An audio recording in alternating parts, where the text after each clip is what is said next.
Hello and welcome to this lecture. आज के इस लेक्चर में हम पढ़ने वाला है चैप्टर नंबर 6 जिसका नाम है लूपिंग। ठीक है, जिसके अंदर हम 3 टॉपिक देखने वाले हैं, while loop, do while loop और फॉर लूप। ओके, अब चैप्टर का नाम है लूपिंग, तो सबसे पहले आपको ख्याल होना चाहिए लूप यानी कि क्या। लूप यानी कि एक ही एक क्रिया हम बार बार करते हैं, ठीक है, उसको बोलते हैं लूप।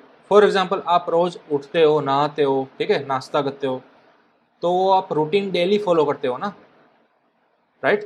डेली टू डेली आप एक ही काम करते हो, तो वो एक ही काम जो रिपीटेड होता है उसको बोलते हैं लूप करना। लूप यानी कि उसको एक बार के अंदर दोबारा से रिपीट करना।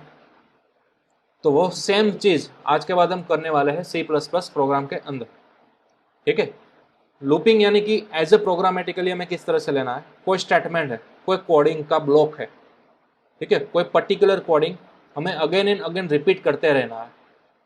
फॉर एग्जाम्पल, मे बी अगर आपने एग्जाम्पल सुना होगा कि आप अगर छोटे बच्चे हो गए तब आपके टीचर ने आपको एक सेंटेंस दिया होगा और कहा होगा कि ये मुझे कल 100 बार लिख के आना है तुम्हें नोट के अंदर और मुझे दिखाना है, राइट। फॉर एग्जाम्पल, अगर आपने कोई छोटी मोटी मिस्टेक की होगी तो आपके टीचर ने ऐसा बोला होगा कि आपको ये वाला सेंटेंस कल मुझे 100 बार लिख कर बताना है। तो आप क्या करते थे, वो same to same sentence notebook के अंदर 100 बार लिखते थे, राइट। तो सेम अगर आप प्रोग्रामेटिकली करोगे तो आप क्या करोगे, वो जो हमारा सिंपल प्रिंटफ वाला फंक्शन होता है ना, वो आप कितनी बार लिखोगे, 100 बार लिखोगे, राइट। अब ऑब्वियसली हम लिखने तो वाले हैं ही नहीं, एक बार प्रिंटफ लिख दिया तो उसको हम कॉपी पेस्ट करते रहेंगे 100 बार, ठीक है। लेकिन हमारा कोडिंग तो बढ़ रहा है ना, 100 लाइन तो हमारी हुई प्रिंटफ वाली। तो इसकी जगह पर आप क्या यूज कर सकोगे, लूप यूज कर सकोगे। लूप यानी कि एक ही क्रिया, ठीक है, कोई एक सेंटेंस या फिर कोई एक कोडिंग का ब्लॉक, कोई एक पर्टिकुलर लॉजिक, वो आप जितनी बार चाहो उतनी बार रिपीट करा सकते हो, उसको बोलते हैं लूप। तो सी लैंग्वेज के अंदर इस तरह का रिपीटेटिव टास्क करने के लिए, लूप घुमाने के लिए आपके पास टोटल 3 टाइप की लूप होती है, ठीक है। तीनों का काम एक ही है, लूप घुमाते रहना है, एक ही रिपीटेटिव टास्क को रिपीट करते रहना है। तीनों का काम एक ही है, जस्ट उसके टाइप से अलग अलग। While loop, do while loop और फॉर लूप काम एक ही करेगा, ठीक है। आपके कोई पर्टिकुलर टास्क को रिपीट करेगा, जितनी बार आप चाहो उतनी बार वो रिपीट करेगा, ओके। लेकिन तीनों की सिंटेक्स अलग है, ठीक है, तीनों का वर्किंग का मोड अलग है। तो हम तीनों को डिटेल के अंदर देखने वाले हैं। सबसे पहले मैं आपको एक फिगर बताऊंगा, लूप्स की कैटेगरी कितनी होती है। मेन लूप्स की 2 कैटेगरी होती है, एक होती है एंट्री कंट्रोल लूप और दूसरी होती है एग्जिट कंट्रोल लूप, ठीक है। यहाँ पर आप चार्ट को नोट डाउन कर सकते हो, इसका स्क्रीनशॉट भी ले सकते हो। लूप्स की मेन 2 कैटेगरी होती है, एक होती है एंट्री कंट्रोल, दूसरी होती है एग्जिट कंट्रोल। अब एंट्री कंट्रोल के अंदर आपके 2 कैटेगरीज दी हुई है लूप की, एक होती है आपकी फॉर लूप, दूसरी होती है आपकी वाइल लूप। जबकि एग्जिट कंट्रोल के अंदर एक होती है आपकी डू वाइल लूप, ठीक है। तो हम 1 बाय 1 तीनों को स्टडी करने वाले हैं डिटेल के अंदर। सबसे पहले मैं आपको बताऊंगा वाइल लूप के बारे में, ठीक है। यहाँ पर आपको ऑलरेडी सिंटेक्स तो दी हुई है, किस तरह से आपको लगाना है वो कोडिंग के जरिए, ठीक है। इसका भी आप स्क्रीनशॉट निकाल सकते हो। 1 बाय 1 हम तीनों लूप पढ़ने वाला है। सबसे पहले मैं आपको बात करने वाला हूँ वाइल लूप के बारे में, ठीक है। तो चले हम अपने डेव सी प्लस प्लस के अंदर एक एम्प्टी फाइल ओपन कर लेते हैं, जिसका नाम मैंने रखा है hello.c। एक नई ब्रांड न्यू फाइल बनाई हुई है, ठीक है। यहाँ पर आपको कोडिंग करना है, ओके। लूप के थ्रू कोडिंग करना है, यानी कि कोई एक टास्क मुझे रिपीट करना है, ठीक है। जितनी बार चाहो उतनी बार आप उस टास्क को रिपीट कर सकते हो। फॉर एग्जाम्पल, मेरा गोल कुछ इस तरह से है कि मुझे x से लेकर 10 नंबर प्रिंट करना है, ठीक है। मुझे x से लेकर 10 नंबर प्रिंट करना है सी लैंग्वेज के अंदर। तो अब तक आप क्या करते थे, प्रिंटफ के अंदर लिखते थे ना, राइट। यहाँ पर आप लिखते थे 1, फिर इस लाइन को आप क्या करते थे, कॉपी पेस्ट करते थे, राइट। दूसरी बार यहाँ पर आप लिख देते थे 2। तो इस तरह से आपके टोटल कितने प्रिंटफ लिखते थे, 10 प्रिंटफ लिखते थे, राइट। तो ये तो हमारा फर्स्ट ऑर्डिनरी वे हो गया। क्या हो अगर आपको 100 बार ऐसा लिखना हो, 1 से लेकर 100 तक जाना हो, या फिर 1 से लेकर 1000 तक जाना हो, तो क्या आप 1000 टाइम्स प्रिंटफ लिखोगे? ऑब्वियसली नहीं लिखोगे, ठीक है। तो उसका क्या सोल्यूशन है, लूप घुमा सकते हो आप। 3 टाइप्स की लूप आपके पास अवेलेबल है, while loop, do while loop और फॉर लूप। सबसे पहले हम बात करने वाले हैं वाइल लूप के बारे में, ठीक है। तो उसका स्ट्रक्चर क्या है, देखिए कोडिंग का स्ट्रक्चर उसका कुछ इस तरह से है। वाइल लिखना है आपको, पैरेंथेसिस लगाना है, उसके बाद उसकी बॉडी ओपन करनी है और क्लोज करनी है, same to same if block की तरह ही है, देखिए, ठीक है। इफ में भी हम यही तो करते थे, यहाँ पर वाइल की जगह पर हम क्या लिखते थे, इफ लिखते थे। ठीक है, यहाँ पर हम लूप है, वाइल लूप यूज़ कर रहे हैं, तो इसलिए हमने यहाँ पर क्या लिखा, वाइल लिख दिया, और ये इसकी बॉडी हो गई। ठीक है, अब किस तरह से घुमाना है, उसका वर्किंग मोड क्या होगा, तो मैं यहाँ पर एक मल्टी लाइन कमेंट के अंदर लिख रहा हूँ, क्राइटेरियाज में लिख रहा हूँ। ठीक है, 3 क्राइटेरियाज है आपके पास, ये तीन क्राइटेरियाज आपको फॉलो करना है ईच एंड एवरी लूप के अंदर। फिर चाहे आप वाइल लूप घुमा रहे हो, डू वाइल लूप घुमा रहे हो, या फिर फॉर लूप का यूज़ करते हो, तीनों में से कोई भी लूप अगर आप चलाओगे, उन तीनों के अंदर आपके ये 3 स्पेसिफाइड क्राइटेरिया सेटिस्फाई होने चाहिए। पहला क्राइटेरिया क्या है, आपको इनिशियलाइजेशन कंपलसरी करना है। क्या करना है, इनिशियलाइजेशन। दूसरा क्राइटेरिया क्या है, आपको कंडीशन पुटअप करनी है। तीसरा क्राइटेरिया क्या है, आपको इंक्रीमेंट करना है या फिर डिक्रीमेंट करना है। ठीक है, ये डिपेंड होगा आपको कब इंक्रीमेंट करना है, कब डिक्रीमेंट करना है, वो आपके प्रोग्राम की डेफिनेशन के अंदर प्री डिफाइंड होगा। ओके, तो ये 3 क्राइटेरिया आपको सेटिस्फाई करने हैं, फिर चाहे वो वाइल लूप हो, डू वाइल हो या फिर फॉर लूप हो, ये 3 क्राइटेरिया आने ही चाहिए ईच एंड एवरी लूप के अंदर, तब जाकर आपकी सक्सेसफुल लूप चलने वाली है। ठीक है, तो चलिए, हमें वाइल लूप घुमानी है, लेकिन इस 3 क्राइटेरिया को भी फुलफिल करना है। 3 क्राइटेरिया को पहले तो आपको समझना होगा, राइट। इनिशियलाइजेशन यानी कि क्या, किसी वेरिएबल के अंदर वैल्यू असाइन करना, उसको बोलते हैं इनिशियलाइजेशन।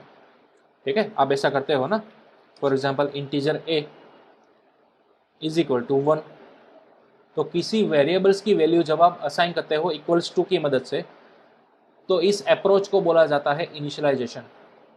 ओके, कंडीशन तो आपको मालूम है, जैसा कि हम इफ के अंदर अब तक लगाते आए हैं। इंक्रीमेंट यानी कि क्या, कोई एक वेरिएबल है, इसके अंदर बढ़ावा करना। ठीक है, डिक्रीमेंट यानी कि डिक्रीज करना किसी वेरिएबल की वैल्यू को, राइट। अब ध्यान रखिएगा, इंक्रीमेंट और डिक्रीमेंट जो है वो आप 3 तरह से कर सकोगे। किस तरह से, देखिए मैं यहाँ पर एक एग्जांपल दूंगा आपको। फॉर एग्जांपल हमारी ए की फिलहाल वैल्यू है मेरे पास 5। ठीक है, अब मुझे करना है इंक्रीमेंट। क्या करना है, इंक्रीमेंट करना है। तो हम किस तरह से करेंगे, ए के अंदर मैंने +1 कर दिया। ध्यान रखिएगा, ए की करंट वैल्यू क्या थी, 5 थी हमारे पास। जैसे ही मैंने +1 किया, ए की करंट वैल्यू क्या चेंज हो गई, 6 हो गई, राइट। अब मुझे उसको ए के अंदर फिर से इंसर्ट भी तो कराना है, राइट। इस तरह से ए की वैल्यू मुझे बढ़ानी तो है, साथ ही साथ वो बढ़ी हुई वैल्यू को मुझे फिर से ए के अंदर डाल भी देना है। तो इस लाइन को जैसे आप लिखोगे, ए की वैल्यू कितनी हो गई, 6 हो गई, राइट। तो इस तरह से आप इंक्रीमेंट कर सकते हो।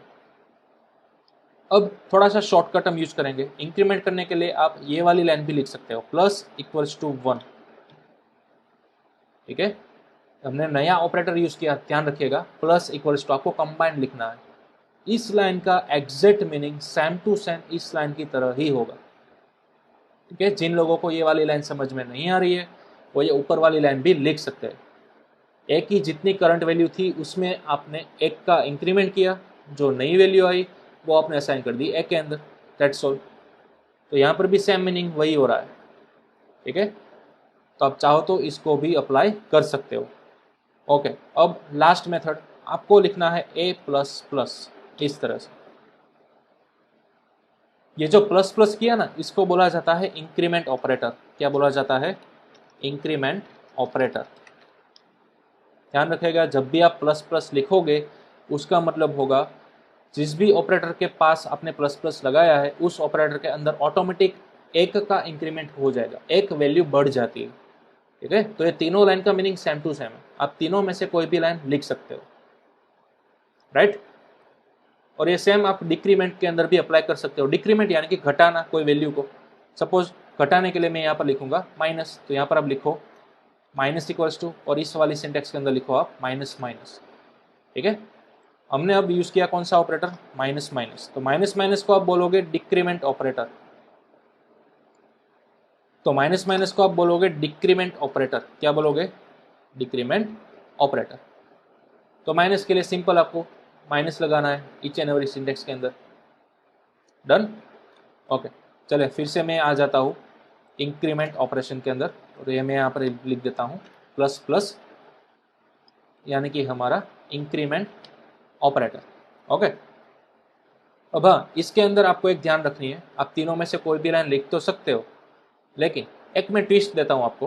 क्या हो अगर मुझे ए की जो करंट वैल्यू 5 है, उसके अंदर मुझे दो का इंक्रीमेंट करना है, एक का इंक्रीमेंट नहीं करना है बल्कि दो का इंक्रीमेंट करना है।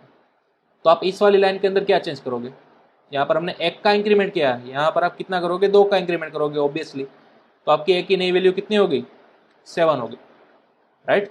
उसी तरह से आपको इस लाइन के अंदर क्या चेंज करना होगा, यहाँ पर आपने एक लिखा था, चेंज कर दो 2 से, डन।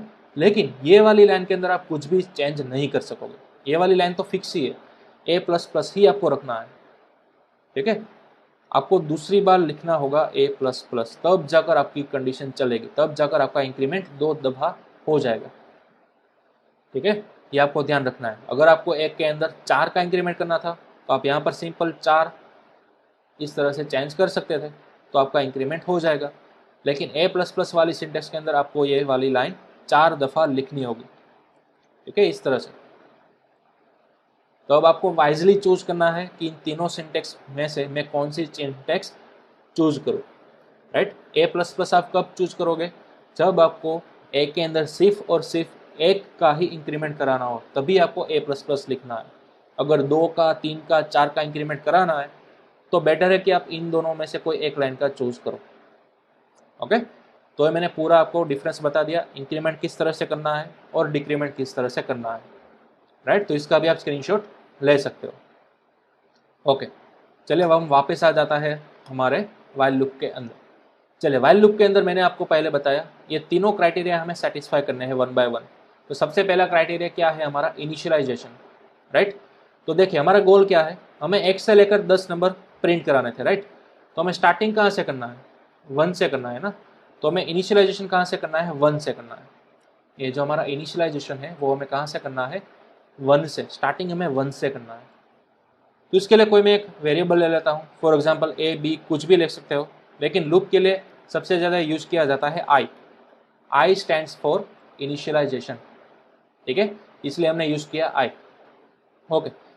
एक वेरिएबल ले लिया, अब इनिशियलाइजेशन में कहाँ से करूँगा, 1 से करूँगा, ठीक है। हमारा गोल क्या था, 1 से स्टार्ट करना है, तो मैंने इनिशियलाइजेशन कहाँ से कर दिया, 1 से कर दिया, ओके। चले अब ये वाला पार्ट हमारा हो गया फिनिश, ओके। अब बचे हमारे 2 पार्ट, ठीक है। दूसरा पार्ट हमारा क्या है, कंडीशन। कंडीशन अब कहाँ पर लगाओगे, देखिए हमारी वाइल लूप जो है ना, उसके अंदर आपको यहाँ पर पैरेंथेसिस दिखाई देते हैं, वही के पर अंदर आपको लगानी है आपकी कंडीशन, जैसे कि आप इफ के अंदर लगा देते हैं, ठीक उसी तरह, ठीक है। देखिए हमें स्टार्ट करना है 1 से, जाना है 10 तक। तो आपने 1 कहाँ पर स्टोर किया, आई के अंदर स्टोर किया ना, तो इनडायरेक्टली आपको आई को ही कहाँ तक ले जाना है, 10 तक ले जाना है, ठीक है। आपको आई को कहाँ तक ले जाना है, 10 तक ले जाना है। तो अब यहाँ पर आप क्या लिखोगे, आई लेस और इक्वल टू 10। जब तक आई की वैल्यू लेस देन और इक्वल टू 10 नहीं हो जाती, तब तक आपको ये वाइल लूप घुमाती रहनी है, ठीक है। फिलहाल आप इस कंडीशन को यहाँ पर पुटअप कीजिए। ये कंडीशन मैंने ऐसे ही क्यों लगाई, क्यों मैंने लेस देन के साथ इक्वल टू लगाया है, वो आपको थोड़ी देर के अंदर मालूम चल जाएगा, ठीक है। फिलहाल आप मेरे साथ बने रहिए। कंडीशन आपको कहाँ पर लगानी है, वाइल के अंदर, पैरेंथेसिस के अंदर लगानी है। इनिशियलाइजेशन कहाँ करना है, वाइल के ऊपर करना है, बाहर करना है, राइट। तो हमने 2 पार्ट सक्सेसफुली लगा दिए, हमारा इनिशियलाइजेशन पार्ट कंप्लीट हो गया, हमारा कंडीशन पार्ट भी कंप्लीट हो गया। अब हमें डिसाइड करना है कि हमें इंक्रीमेंट करना चाहिए या फिर डिक्रीमेंट करना चाहिए। तो ऑब्वियसली हमें जाना है 1 से लेकर 10 तक, यानी कि वैल्यू तो हमारी बढ़नी ही वाली है ना, ठीक है। तो हमें क्या करना है, इंक्रीमेंट करना है, राइट। अब ध्यान रखेगा इंक्रीमेंट वाला पार्ट कंपलसरी आपको वाइल लूप की बॉडी के अंदर करना है, ठीक है। वाइल लूप की बॉडी के अंदर आपको कंपलसरी करना है आपका इंक्रीमेंट वाला पार्ट, ओके। किसको इंक्रीमेंट करना है, आपको आई को इंक्रीमेंट करना है ना, ठीक है। आई के अंदर आपका पहले है 1, उसके बाद आपको करना है 2, 3, 4 अप टू 10 तक। तो आपको बॉडी के अंदर करना है आई, इसके अंदर आई प्लस 1 करना है, ठीक है। अगर आपको ये सिंटेक्स ज़्यादा पसंद नहीं है तो आप इस वाली सिंटेक्स को भी यूज कर सकते हो, या फिर आप शॉर्टकट लिख सकते हो आई प्लस प्लस, जैसा कि मैंने पहले बताया, ठीक है। आई प्लस प्लस यानी कि आई की जो भी करंट वैल्यू होगी उसके अंदर आपने 1 की वैल्यू इंक्रीमेंट कर दी, ठीक है। तो इस तरह से हमारे तीनों पार्ट सेटिस्फाई हो चुके हैं। इनिशियलाइजेशन हमने कहाँ पर करना है, वाइल लूप के बाहर करना है, ठीक है। कंडीशन कहाँ लगानी है, वाइल लूप के पैरेंथेसिस के अंदर लगानी है। इंक्रीमेंट या फिर डिक्रीमेंट कहाँ पर करना है, वाइल लूप की बॉडी के अंदर करना है। ये पार्ट, ये पोजीशन कंपलसरी आपको यही रखनी है, ठीक है, ये कभी भी चेंज नहीं होने वाली। Done, okay. अभी हमारी वाइल लूप तो परफेक्टली चल चुकी है, लेकिन अभी फिलहाल कोई भी प्रिंट नहीं होगा, कुछ भी वैल्यू प्रिंट नहीं होगी। क्यों? क्योंकि हमने ऑब्वियसली प्रिंटफ वाला स्टेटमेंट चलाया ही नहीं है। तो हम कहाँ पर चलाएंगे? वाइल लूप की बॉडी के अंदर चलाएंगे, ठीक है। यहाँ पर मैं लिखूंगा प्रिंटफ, ओके। आई की वैल्यू मुझे प्रिंट करनी है, तो मैं यहाँ पर लिखूंगा %n, फिर स्लैशन लिख देता हूँ, और %d की वैल्यू में लिखूंगा i, ठीक है, इस तरह से। तो i की वैल्यू आ जाएगी %d की जगह पर, रिप्लेस हो जाएगी, राइट।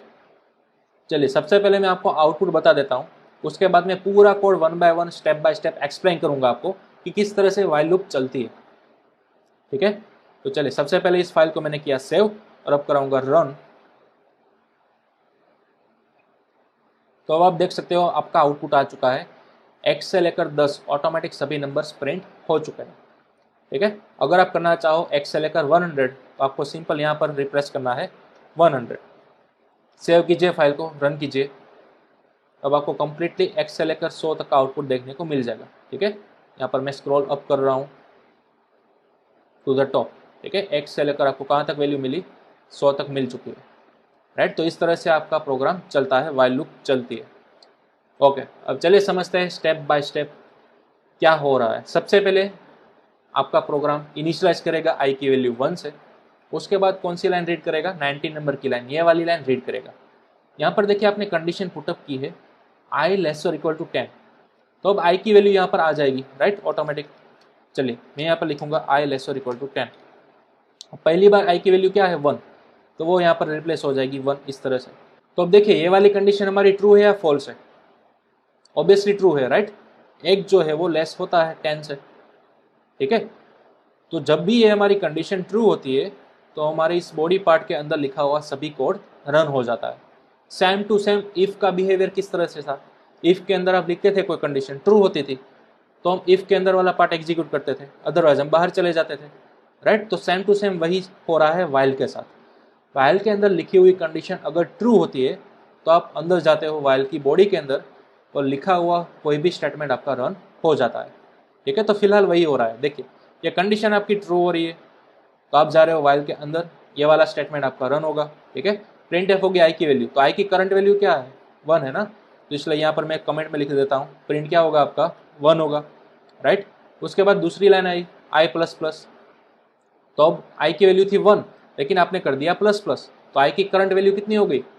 2 हो गई, राइट। याद रखिएगा आई की अब नई वैल्यू आ गई है 2, ओके। अब आपको मिला एंडिंग वाला कर्ली ब्रैकेट। देखिए वाइल का एंडिंग वाला कर्ली ब्रैकेट मिला, तो जैसे ही एंडिंग वाला कर्ली ब्रैकेट मिलता है, यहाँ से प्रोग्राम ऑटोमेटिक जंप करता है ऊपर, फिर से यहाँ तक। ध्यान रखिएगा, जब भी आपकी बॉडी पार्ट खत्म हो जाती है, एंडिंग पार्ट मिलता है, तो अगेन आपका प्रोग्राम ऊपर जंप करेगा, जहाँ पर आपने वाइल स्टार्ट किया था ना, वहाँ पर। अब यहाँ पर फिर से वो रन करेगा, ये वाली लाइन फिर से स्कैन करेगा। अब आई की लेटेस्ट वैल्यू कितनी है? नीचे से जब हमने आई प्लस प्लस किया था तो 2 हो गई थी ना, फिर से हम ऊपर आए, तो अब आई की लेटेस्ट वैल्यू है 2, ठीक है। तो फिर से ये वाली लाइन स्कैन करेगा, फिर से कंडीशन चेक करेगा, क्या 2 लेस और इक्वल टू 10 सही है, ट्रू है? हाँ ट्रू है। तो जैसे ये वाली कंडीशन ट्रू होगी, आप अगेन जाओगे वाइल लूप की बॉडी के अंदर। अब आपने यहाँ पर प्रिंट कर दिया आई को, तो आई की लेटेस्ट वैल्यू कितनी थी? 2 थी, राइट। तो अब आपका प्रिंट क्या होगा? 2 प्रिंट हो जाएगा, ठीक है।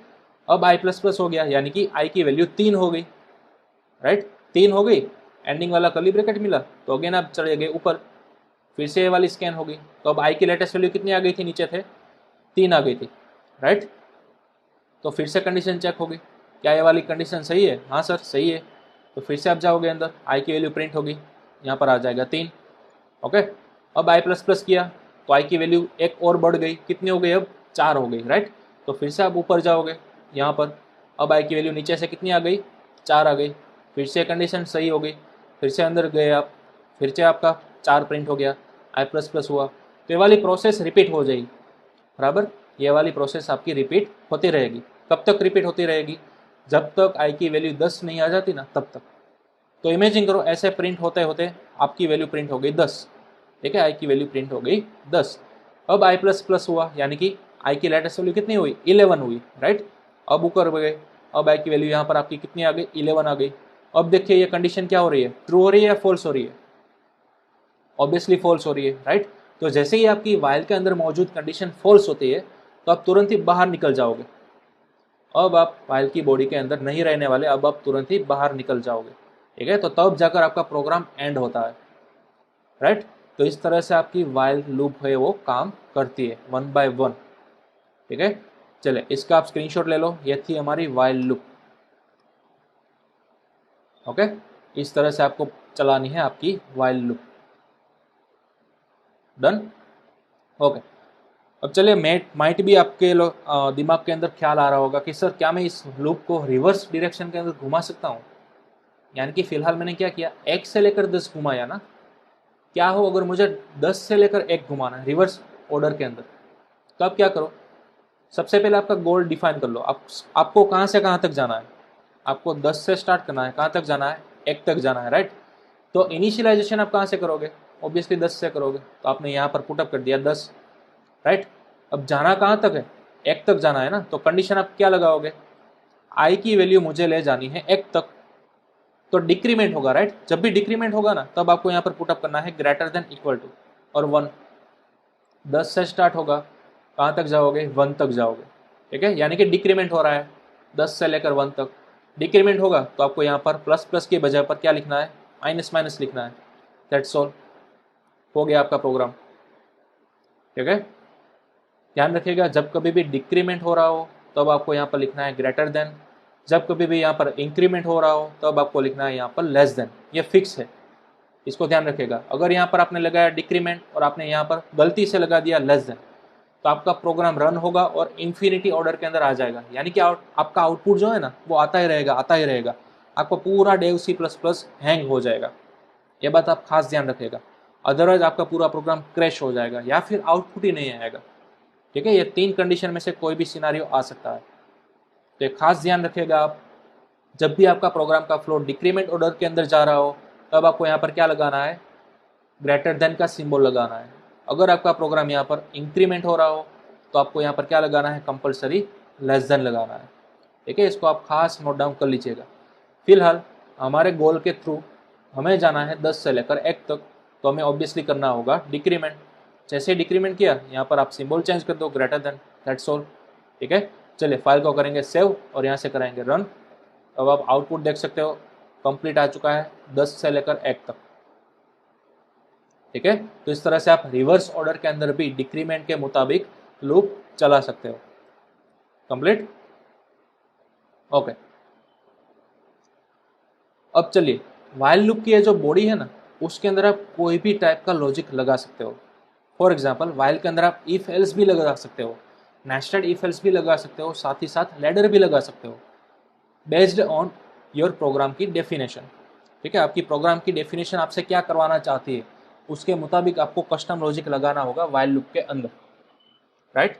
फॉर एग्जाम्पल मुझे 1 से लेकर 10 तक इन दोनों के बीच में जितने भी इवन नंबर आते हैं ना मुझे वो फाइंड करने हैं, चलिए तो मैं क्या करूँगा, अगेन मुझे 1 से लेकर 10 तक इन सभी के बीच में जितने इवन नंबर आते हैं सिर्फ वही चाहिए, ठीक है। तो सबसे पहले आप अपना गोल डिफाइन करो, आपको 1 से स्टार्ट करना है 10 तक जाना है, राइट। तो इनिशियलाइजेशन कहाँ से करोगे, 1 से करोगे, कहाँ तक जाओगे, 10 तक जाओगे, इंक्रीमेंट हो रहा है, राइट। तो आप यहाँ पर लगाओगे इंक्रीमेंट ऑपरेटर और यहाँ पर सिंबल चेंज करोगे लेस देन, कंप्लीट। चलिए सबसे पहले सेव करके आपको देख लेना है कि एग्जैक्टली 1 से लेकर 10 प्रिंट हो रहा है या नहीं। तो ये जैसे ही मैंने आउटपुट रन किया यहाँ पर आप देख सकते हो 1 से लेकर 10 आ चुका है, परफेक्ट, ओके। अब आपको 1 से लेकर 10 नहीं चाहिए था, आपको उन दोनों के बीच में मौजूद इवन नंबर्स ही चाहिए थे, राइट। तो वो इवन नंबर वाला लॉजिक आप लगाओगे वाइल लूप की बॉडी के अंदर, यहाँ पर आपको ये वाला प्रिंट एफ हर बार नहीं लगाना है, कोई एक पर्टिकुलर कंडीशन जब सेटिस्फाई होगी तभी आपको प्रिंट एफ कराना है, राइट। तो आपको यहाँ पर लगानी है कोई सिंपल इफ कंडीशन कि अगर कोई भी नंबर उसको आप मॉड्यूलो करो 2 से और अगर उसका आंसर आया 0, ठीक है, तो ही आप लगाओगे प्रिंट एफ। ध्यान रखिएगा इवन नंबर को फाइंड करने के लिए यह फिक्स लॉजिक है, कोई भी नंबर हो ना आपके पास उसको आप डिवाइड करो 2 से, उसका अगर रिमाइंडर 0 बचता है ना तो वो नंबर कहा जाता है इवन नंबर, ठीक है। फिर से कोई भी नंबर इवन नंबर है वो किस तरह से आप चेक करोगे, कोई भी एक नंबर आप अपने दिमाग में फिलहाल इमेजिन कर लो, ठीक है, कोई भी वॉट एवर, उस नंबर को आप डिवाइड करो 2 से, ठीक है, उसको डिवाइड करो 2 से और देखो उसका रिमाइंडर या कि उसका नीचे जो सेच बचता है ना, वो सेच आपका क्या आता है, वो रिमाइंडर क्या आता है, क्या वो 0 आता है? अगर हाँ वो 0 आता है तो वो पर्टिकुलर नंबर आपका क्या हो गया, इवन नंबर हो गया। तो ठीक उसी तरह से मैंने कंडीशन बनाई है, अगर किसी भी नंबर को आप 2 से डिवाइड करो और उसका रिमाइंडर अगर 0 बचता है, यानी कि अगर ये कंडीशन ट्रू हो गई तो ही मुझे प्रिंट एफ करना है, अदरवाइज मुझे प्रिंट एफ नहीं करना है, ठीक है। तो ये सिंपल सा मैंने लॉजिक लगाया है। और हाँ, ये जो आई प्लस प्लस है वो आपको इफ के अंदर नहीं लगाना है। क्यों? आई प्लस प्लस किसका पार्ट है, वाइल लूप का पार्ट है, राइट। मैंने पहले बोला इंक्रीमेंट डिक्रीमेंट किसका पार्ट है, लूप का पार्ट है। तो लूप की ये जो बॉडी है ना, उसी के अंदर आपको लिखना है, इफ की बॉडी के अंदर नहीं लिखना है, ठीक है। चलिए फाइल को सेव करेंगे और रन करेंगे। तो अब देखिए आपको सभी इवन नंबर मिल चुके हैं, ठीक है, 2 से लेकर 10 तक सभी आपको इवन नंबर्स मिल चुके हैं, राइट। तो इस तरह से आपको फाइंड करना था इवन नंबर्स, ठीक है। ओके, चलिए इसका भी आप स्क्रीनशॉट ले सकते हो। मैंने जस्ट आपको एक स्पार्कल दिया है, आपको जस्ट एक छोटा सा डेमो दिया है कि वाइल लूप की बॉडी के अंदर भी आप जैसा चाहो वैसा कंडीशन लगा सकते हो, जैसा चाहो वैसा लॉजिक लगा सकते हो, ठीक है। मैंने सिंपल आपको इवन नंबर किस तरह से फाइंड करते हैं वो लॉजिक लगाया है। आप अपने हिसाब से कोई भी प्रोग्राम हो उसके बेसिस के ऊपर आपको सबसे पहले प्रोग्राम का लॉजिक फाइंड करना है, ठीक है। वो लॉजिक आपको बनाना है वाइल लूप के अंदर। डन। तो इस तरह से हमने आज स्टडी किया वाइल लूप को। नेक्स्ट सेशन के अंदर हम स्टडी करेंगे डू वाइल लूप और साथ ही साथ फॉर लूप, ठीक है। और साथ ही साथ कंपेयर करेंगे तीनों लूप को कि तीनों लूप के अंदर एग्जैक्टली डिफरेंस है क्या, ओके। लेकिन इससे पहले आपको एक होमवर्क करके लाना है। जितना भी आज हमने पढ़ा उनके बेस पर आपको एक होमवर्क करके लाना है, ठीक है। वाइल लूप के कुछ प्रोग्राम्स बनाने हैं। देखिए सबसे पहला प्रोग्राम आपको क्या करना है, प्रिंट कराना है 1 से लेकर 10 तक, ठीक है, बहुत ही आसान है, वो मैंने करा दिया। दूसरा प्रोग्राम 10 से लेकर 1 तक प्रिंट कराना है, राइट, ये भी बहुत ही आसान है, ये भी मैंने करा दिया। तीसरा प्रोग्राम 1 से लेकर आपको n तक प्रिंट कराना है। ध्यान रखिएगा, स्टार्टिंग 1 से करना है, कहाँ तक जाना है, n तक। n यानी कि क्या, यूज़र के पास से आपको एक नंबर ले लेना है। जब भी प्रोग्राम स्टार्ट होता है ना, तब आपको स्कैनफ के थ्रू यूज़र के पास एक नंबर अचीव कर लेना है, ठीक है। अगर यूज़र डालेगा 50 तो अब आपकी लूप ऑटोमेटिक कहाँ से कहाँ तक घूमेगी, x से लेकर 50 तक घूमेगी, ठीक है। उसके बाद आपको एक प्रोग्राम करना है n से लेकर 1 तक, राइट।